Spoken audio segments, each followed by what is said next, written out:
네, 안녕하십니까. 부동산 시장의 멘토 부시맨입니다. 여러분, 2019년이 밝았습니다. 네, 기분이 참 묘하네요. 2018년이 시작된 지가 얼마 되지 않은 것 같은데 벌써 2009년 황금 돼지띠 해가 네, 밝았습니다. 일단 좀 감회가 새롭고 저도 처음 맞는 19년이지 않겠습니까? 올해 또 좋은 일만 가득하길 바라고 있습니다. 여러분도 행복한 일만 가득하시고요. 황금 돼지띠만큼 우리의 뭔가 그 재물운이 좀 가정으로 많이 들어오기를 바라면서 일단 오늘은 그 지난 시간에 이은 석수역 3편 주거 환경에 대해서 알아보겠습니다. 일단 시작하기 전에 여러분들 연초에 항상 계획들을 세우시잖아요. 근데 그 계획들이 하루 이틀 혹은 한 달이 지나면 약간 흐지부지 되는데 올해는 정말 2019년 마지막 날에 되돌아봤을 때는 정말 올해는 정말 열심히 노력했고 내가 세운 목표들을 많이 이뤘구나 라고 보람찬 결말을 맺으시길 바라겠습니다. 여다 요즘에 헬스클럽이 1월달에 회원수가 엄청나게 증가한다고 합니다.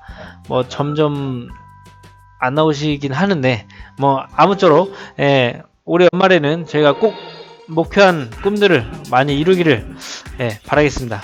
네, 그런 의미에서 지금 3편 석수역이죠. 석수역 주거 환경에 대해서 살펴볼게요.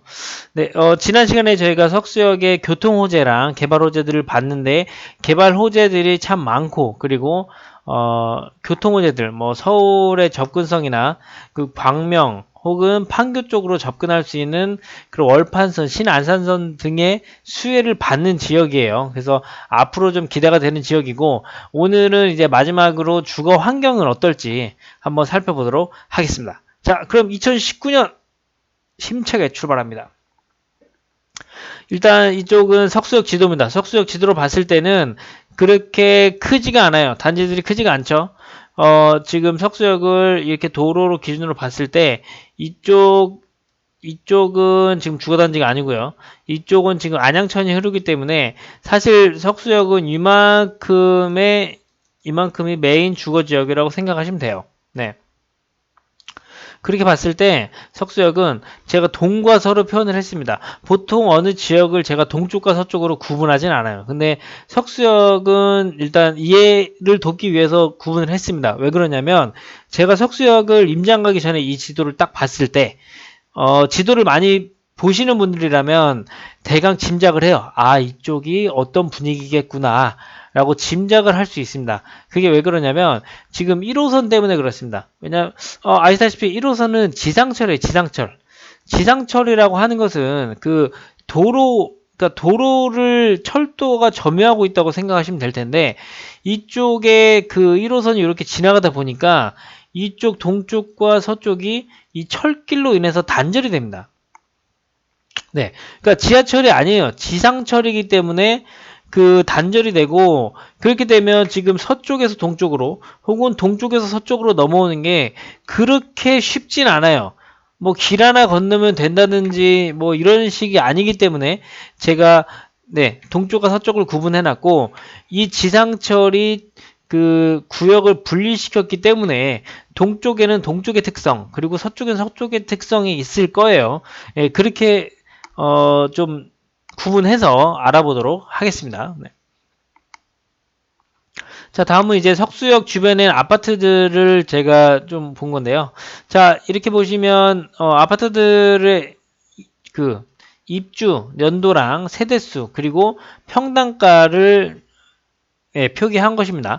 이 평당가는 호객노노 기준으로 이제 실거래 위주로 거기 필터링이 되죠. 그래서 실거래 위주로 한 거니까 너무 1876만 원이네 이렇게 실거래는 1700인데 이런 생각하지 마시고 그냥 전체적인 흐름이 어떤지를 한번 보고 가자는 의미니까 그렇게만 생각하시면 돼요.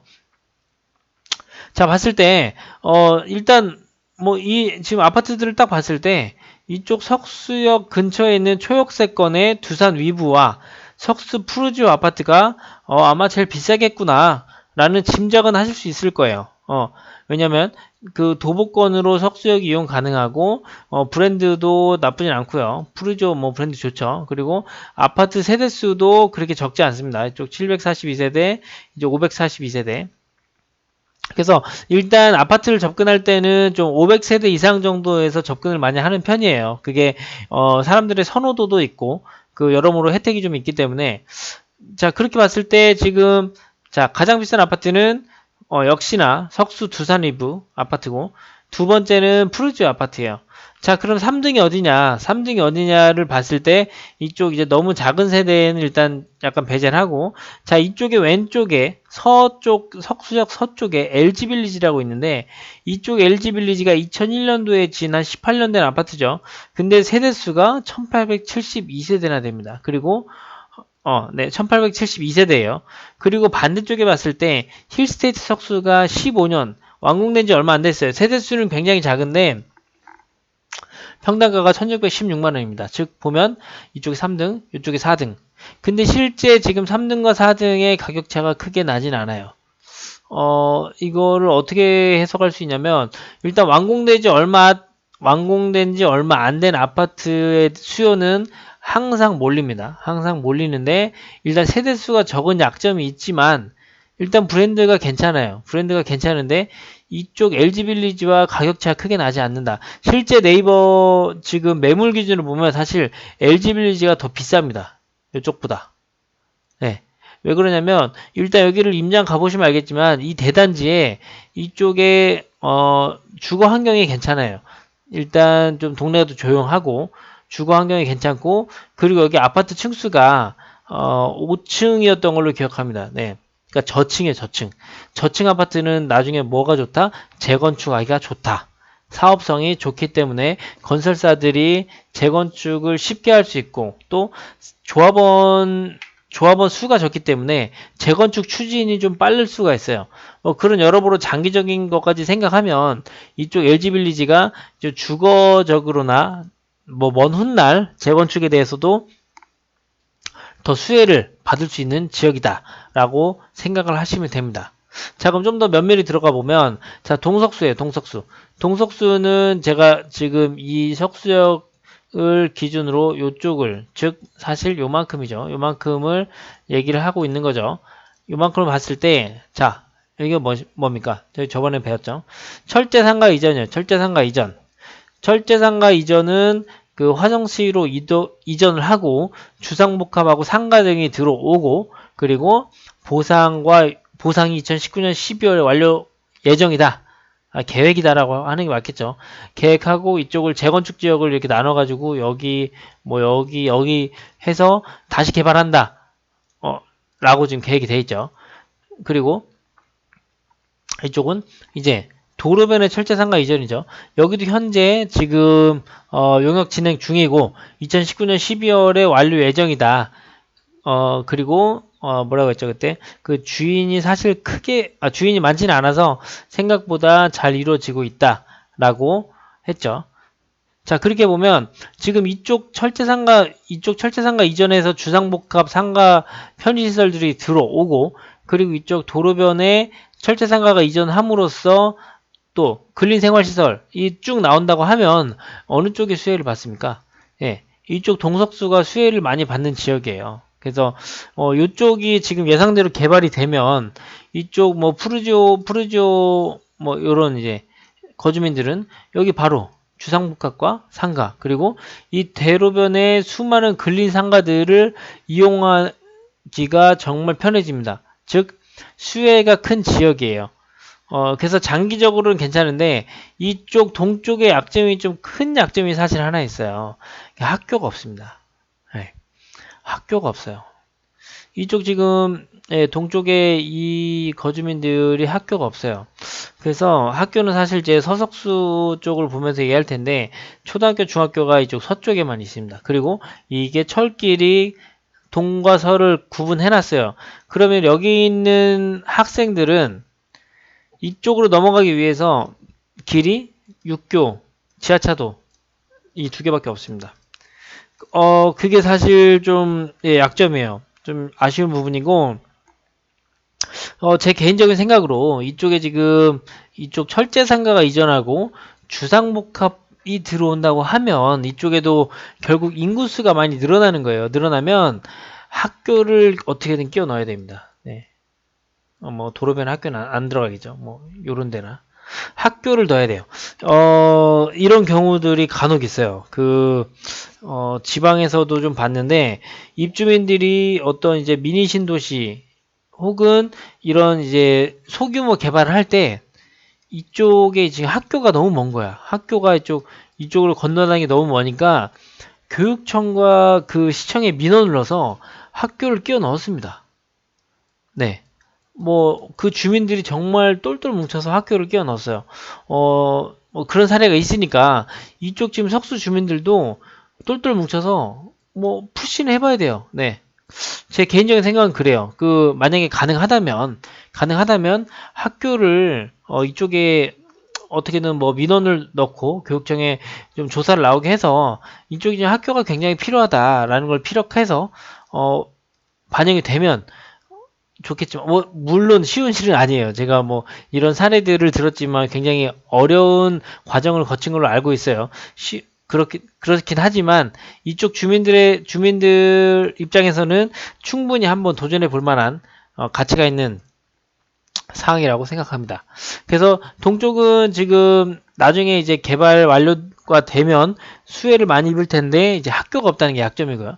서쪽을 가볼게요. 서쪽을 가보면 일단 학교가 두 개가 있어요. 학교가 있는데 서쪽의 약점은 뭐냐면 말씀했다시피 서에서 동으로 넘어가는 길이 두 개밖에 없습니다. 즉 석수 육교랑 지하철도 딱 뿐이에요. 자, 요건 육교입니다. 네. 여기 석수역이죠. 석수역이고 이쪽이 동이고 이쪽이 서쪽입니다. 서쪽인데 이쪽에서 여기를 넘어가려면 이 지하철도를 건너야 되고 또 여기는 또 철길이 이만큼 있어요. 철길을 지나서 서쪽이 나오는 거예요. 그래서 이제 동쪽과 서쪽을 넘어가기 그 철제상가 이전이 되고 그 수혜를 받으려면 이 두 가지 육교 또는 지하철도를 통해서만 넘어갈 수 있다. 네, 그리고 이거는 지하철도입니다. 지금 뭐 이 로드뷰 기준으로는 굉장히 좀 어두운 터널처럼 보이긴 하는데 실제로 이렇게 지하차도이기 때문에 뭐 불빛은 나오지만 이 지하차도로 되어 있는 이 도보길을 건너서 넘어갑니다. 이쪽이 동쪽이고요. 이 뒤쪽이 서쪽이에요. 이렇게 나눴다고 생각하시면 돼요. 그래서 이 두 가지가 넘어가는 것이 약점이고 그 또 하나는 뭐냐면 이쪽에 그 공장들이 좀 있습니다. 동아오츠카 제일산업개발인데 이제 아스콘 공장이 있어요. 일단 이 동아오츠카 이쪽 공장은 이쪽을 지금 주거단지로 만들기 위해서 약간 협의를 하고 있는 걸로 알고 있어요. 예. 그러면은 이쪽 동아오츠카도 이전을 하고 아파트 단지가 들어올 수 있는 가능성이 있겠죠. 그리고 이쪽 제일산업개발은 그 7월인가 8월쯤에 한창 이슈가 됐었어요. 네. 아스콘 공장. 들어보셨나요? 이쪽에 지금 아스콘 공장과 이 초등학교가 너무 가까워서 그 아스콘 공장의 뭐 분진과 이런 유해 물질들이 이 지금 초등학교 학업 환경 플러스 주민들의 주거 환경에도 안 좋다라고 해서 좀 대대적으로 들어갔고 거기에 그 이재명 경기도지사님이 직접 답변을 하셨죠. 아스콘 공장을 이렇게 해결하겠다라고 했어요. 연연마을. 예. 그래서 지금 뭐 사실 기본 계획을 9월에 수립하고 타당성 조사 그리고 공공주택 해서 이쪽을 이제 완료하겠다. 즉 아스콘 공장을 이전시키고 여기를 다시 주거단지로 탄생시키겠다라고 발표를 하셨죠. 뭐 이것도 계획대로만 된다면 굉장히 좋은 건데 그래도 서쪽에서 동쪽으로 넘어가는 길이 너무 불편합니다. 사실 불편한 축이에요. 이쪽 지하차도 혹은 육교. 지상으로 된 도로를 횡단보도 건너는 것도 사실 심리적으로 굉장히 어렵습니다. 뭐 상가에서 이제 언덕길이 경사가 몇 도냐라는 것들을 좀 분석하는 것도 있는데 일단 언덕 자체가 좀 부담스러워요. 사람들 입장에서는 언덕을 올라간다 혹은 육교를 건넌다 아니면 지하차도를 건너간다 이것과 횡단보도를 건너는 것조차도 그렇게 편하지가 않은데 더군다나 육교나 지하차도라고 하면 이제 좀 네, 좀 불편한 부분이 있죠. 그래도 이쪽 서쪽은 사실 주거 환경으로서는 살기는 괜찮아요. 살기는 괜찮은 게, 제가 여기를 가보니까, 이쪽, 특히 LG 빌리지 같은 경우는 굉장히 조용합니다. 좀 저단지기도 하고, 조용한 부분이 있고, 그리고 또 하나의 약점이 뭐냐면, 이쪽이 지금, 특히나 이쪽 두산 이브, 수자인 이렇게 보면은 아파트가 좀 굉장히 고층이에요. 고층인데 요 지하철이 왔다 갔다 할 때마다 소음이 넘어옵니다. 소음이. 네. 그래서 지금 사실 이 철길 바로 앞동 요런 데는 어느 정도 소음을 감안하셔야 돼요. 네. 소음이 좀 있습니다. 그 지하철 1호선이 움직일 때마다 소음이 좀 있고 그래서 좀 LG 빌리지 이 안쪽이나 두산 이브도 요 안쪽이 가장 비싸요. 예. 이 다른 동들이 아파트의 소음을 이제 방어막처럼 막아주는 그래서 요 안쪽들이 좀 가격 차이가 납니다. 그래서 이런 지역적인 한계가 있어요. 지금 뭐 1호선을 이걸 다시 지하로 뚫는다?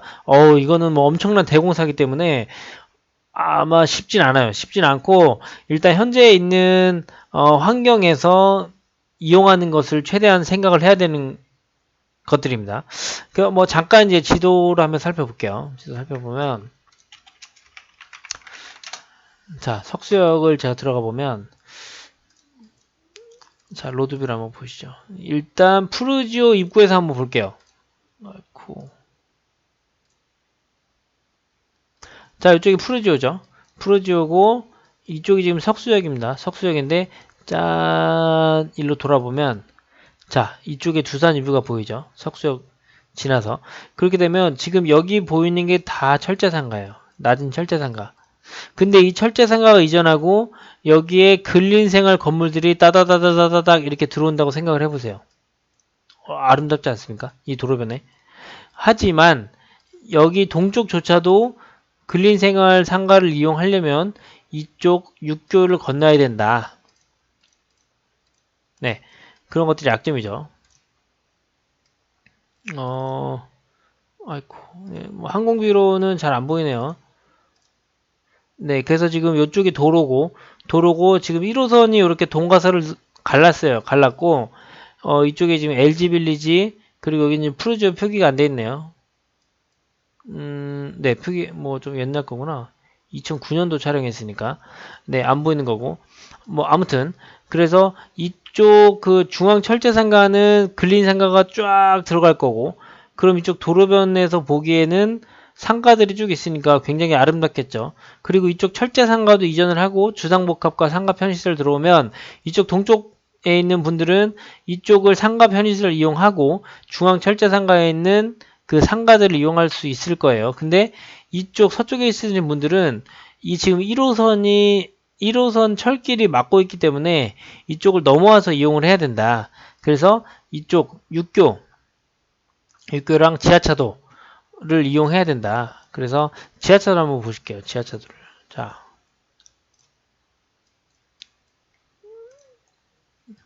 네, 요 지하차도를 넘어가야 됩니다. 이쪽 넘어가면 지금 동쪽이고요. 이쪽이 지금 서쪽이죠. 지하차도를 실제로 걸어가 보시면 생각보다 뭐 그렇게 길진 않은데 뭐 약간 심리적 부담감이 좀 있어요. 지하차도를 건너야 된다라는 네. 그래서 이쪽 다시 주거단지로 올라오면 이쪽은 그 현진 에버빌 그리고 이쪽이 이제 두산 유브인데 뭐 이제 방음벽이 쳐 있어요. 방음벽이 쳐 있어서 이쪽 저층 같은 경우는 사실 크게 소음은 없어요. 근데 이쪽 고층, 여기 고층들, 여기 고층, 그리고 여기 고층, 소음이 생각보다 있습니다. 그거를 이제 생각하셔야 되고, LG 빌리지 안쪽으로 들어가 보면, 5층이 아니었네요. 1, 2, 3, 4, 5, 6, 7, 8, 9, 10층짜리네, 10층짜리. 10층짜리인데, 동네가 굉장히 조용하고, 그리고 주거적으로는 살기 괜찮다. 이렇게 생각하시면 될 것 같아요. 네. 그래서 지금 석수역의 동쪽과 서쪽까지 알아봤고, 네. 그래서 사실 호재가 많은 석수역이에요. 호재가 많은 석수역인데, 이 호재들이 다 반영되면 분명히, 좋은 동네로 거듭나겠지만 주거적으로는 어느 정도의 단점도 안고 있다라고 생각하시면 돼요. 장점만 많은 지역이면 지금보다 훨씬 가격이 비싸겠죠. 하지만 이 단점이 있음에도 불구하고 이런 개발 호재들이 다 이루어지면 석수역은 한 단계 더 많이 발전하는 지역이 아닐까 생각을 합니다. 네, 오늘 여기까지 지금 석수역에 대해서 알아봤고요. 세 편에 걸쳐서 알아봤는데, 석수역을 한 번쯤 시간 되시면 방문해 보시고, 이 지역이 나중에 어떻게 변할지 꼭 상상해 보셨으면 합니다. 네, 지금까지 부시맨이었습니다. 2019년 새해 복 많이 받으시길 바랍니다. 그럼 감사합니다.